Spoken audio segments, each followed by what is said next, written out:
Modem বিক্রি করেছি, বাসের কাউন্টারে টিকিট বিক্রি করেছি। বিসিবি সভাপতি আমিনুল ইসলাম বুলবুল যখন দেশব্যাপী নতুন করে ক্রিকেট নিয়ে কাজ শুরুর ঘোষণা দেন, তখন তার অন্যতম সহায়ক হিসেবে যুক্ত হন জনপ্রিয় কন্টেন্ট ক্রিয়েটর ও ক্রিকেট বিশ্লেষক সৈয়দ আবেদ হোসেন সামি।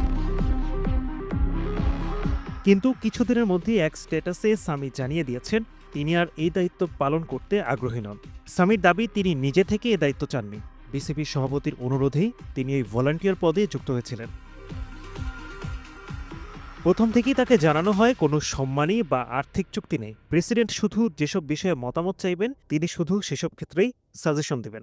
সামি জানান তিনি 4টি বিভাগ সফর করেছেন, কখনো সভাপতির সঙ্গে, কখনো বিসিবির অন্য কর্মকর্তাদের সঙ্গে।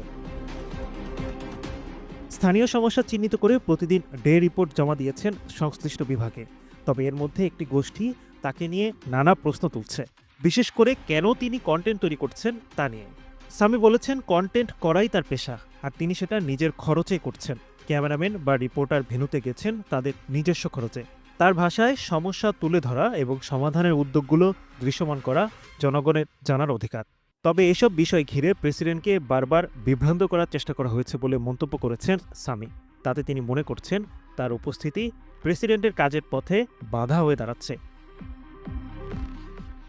এ কারণেই তিনি আর দায়িত্ব পালন করতে আগ্রহী নন বলে জানিয়ে দিয়েছেন। সামির স্ট্যাটাসে শেষ লাইন ছিল, বাংলাদেশে শুধু মেরিট বা ট্যালেন্ট দিয়ে কিছুই হয় না, ওয়াইফ ইজ অলওয়েজ রাইট। স্ট্যাটাসটি ইতোমধ্যে সামাজিক যোগাযোগ মাধ্যমে ব্যাপক আলোচনার জন্ম দিয়েছে।